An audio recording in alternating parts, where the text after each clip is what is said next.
The battle lines have been drawn, and we can and should enter the fight, and even if they lose, we win.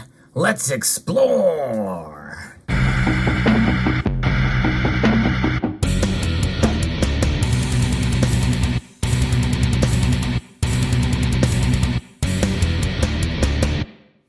Now, that little introduction may sound a bit quirky, but most of us know that there is a lot of very Orwellian things going on in our economy and in our government today. Chief among those being the central bank digital currencies. And they're starting to make a lot more news as of late. I'm going to be covering two stories, one of which was shared with me by a member of the community. And it is quite encouraging. But before I get to that, two things. Number one, if you enjoy content like this, I will hope you will consider pressing that thumbs up button down below and maybe sharing this video because this is some important news.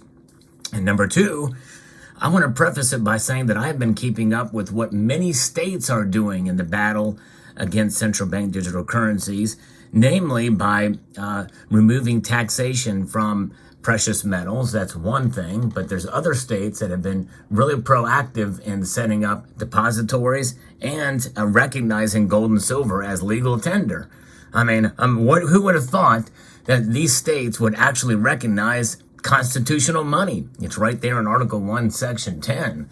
Nonetheless, that is what is happening, and it is rather profound in this day and age. It really shouldn't be. It should be fully recognized in all 50 states, and the federal government should recognize it too. But with this central bank digital currency that is swooping in fast, especially with Fed now, there is a battle, and it is waging hard. It is intensifying right now. Florida Governor Ron DeSantis has now proposed legislation earlier this week that would ban central bank digital currencies from the Sunshine State, portraying it as a measure to safeguard Floridians' financial privacy. It would prohibit any CBDC that the U.S. Federal Reserve could introduce and any created by a foreign government, which, by the way, I think China already has one. That's right. China already has a central bank digital currency. And it would outlaw the technology from being used in the state as a form of money in Florida. DeSantis introduced the legislation from behind a podium with the phrase, "Big Brother's digital dollar." Oh boy, that's a great slogan for sure. He skewered the technology as a vehicle that could lead to government overreach and pave the way for financial surveillance in this piece here from Andre Bagansky from Decrypt. And that is pretty amazing. And that is a very proactive stance, and I love that phrase, Big Brother's digital dollar, because that's exactly what it would be. What a central bank digital currency is all about is surveilling Americans and controlling Americans, he said. You're opening up a major can of worms, and you're handing the central bank huge amounts of power, and they will use that power. And that's just it. Banks and government. You're going to give both of them that power. In interviews with Decrypt, Shapeshift's founder Eric Voorhees has also called CBDCs Orwellian, and whistleblower Edward Snowden has called them crypto-fascist currencies. I like that as well. CBDCs are similar to stablecoins in that they are pegged to the price of a sovereign currency like the US dollar. But CBDCs are issued and maintained by a nation state or a central bank instead of minted by private companies on decentralized networks like Tether's USDT or Circle's USDC, the two largest stablecoins by market cap. The Fed has explored the idea of CBDC since 2016, and I didn't realize it's been that long. And the U.S. Central Bank has repeatedly said it would need approval from Congress before launching one. Analysts have said the technology could foster more financial inclusion, banking the unbanked, but critics oppose it due to the possibility of financial surveillance and an expansion of government control. Though the Fed has said it's still in the early stages of researching CBDC and hasn't determined whether launching one would be worth it, the idea that a digital dollar is a threat to civil liberties has gained traction in Republican circles. And it really should be all American circles. Democrats should be just as scared of this. China launched its own CBDC, the digital yuan, last year, which supporters of a U.S. CBDC have referenced to suggest that the U.S. risks falling behind on the technology.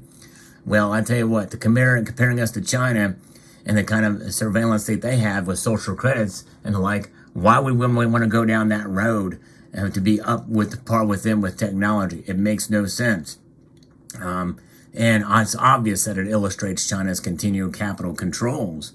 DeSantis called out the executive order from President Biden, the crypto one, that I've referenced on this channel, has directed government agencies to get aligned on a crypto roadmap and included a section entitled Exploring a U.S. Central Bank Digital Currency. I covered that extensively on this channel when it was released. DeSantis said that the CBDCs would be used to exercise their agenda if introduced, including, he argued, limiting the amount of gasoline a person could purchase or preventing them from buying a firearm. And that's just small examples of how this thing could be overreaching. A Florida governor called on other states to enact similar legislation prohibiting CBDCs. He said that Texas seemed likely to follow, given conversations he's had with Dan Patrick, the state's lieutenant governor. DeSantis hasn't yet declared whether he'll run to become the GOP's next presidential nominee, but is considered one of the top leading candidates. And so there it is. And then it goes into some of the other things about what's going on with Silicon Valley Bank and the like. But anyways, it's pretty interesting indeed. And notwithstanding, what's not mentioned in this piece is what they are already doing in full force. The Federal Reserve is releasing Fed Now. I recorded a video about that and published it in recent days. I encourage you to go check that video out. Fed Now will be launching in July, and organizations, financial institutions will legitimize it by signing up for the service in April. And that is the beginning of the end of the dollar as we know it, as I mentioned in that video. Now, more encouraging news after this is that we are also seeing Senator Ted Cruz on the federal level introducing a bill prohibiting the Fed from developing a central bank digital currency. And this is by pymnts.com. I'm going to think it's like payments without the vowels. But bills opposing a central bank digital currency in the U.S. have been introduced at both the federal and state level. Senator Ted Cruz from Texas announced a bill recently that would prohibit the federal government, the Federal Reserve, from developing a direct-to-consumer CBDC. Now, that sentence alone is slightly a little bit concerning because he's leaving open the possibility that it would provide it would allow for a CBDC to be used within financial institutions. And then once you have it within financial institutions, how easily would it be to harvest the transactions and data that those financial institutions track already? That's the thing. That's the key. That's why I'm not so sure I'm all for this bill by Ted Cruz. Anyways, the article continues here. The federal government has no authority to unilaterally establish a central bank currency. Cruz said in a Tuesday press conference, or press release, the bill goes a long way in making sure big government doesn't attempt to centralize or control cryptocurrency and instead allows it to thrive in the United States. And this has been introduced the bill earlier, and both the bill and this year's are co-sponsored by Mike Lee and Chuck Grassley, both Republicans.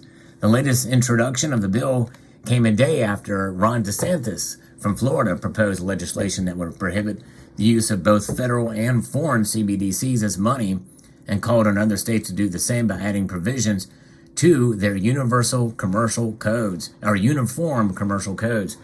And I've already contacted politicians in my area, and I would encourage you to do that as well too, on your states and commonwealths, to reach out and make your voices heard. That's one way you can fight. I'm going to tell you the other way as well here momentarily, and this is how you will win. This is a fight that you may not win, but it's important to take part in, and also encourage your states and commonwealths to engage and to enact and recognize gold and silver as legal tender in each of these states and commonwealths. So important that should be done. And also maybe to get rid of taxation on gold and silver, because indeed they are money.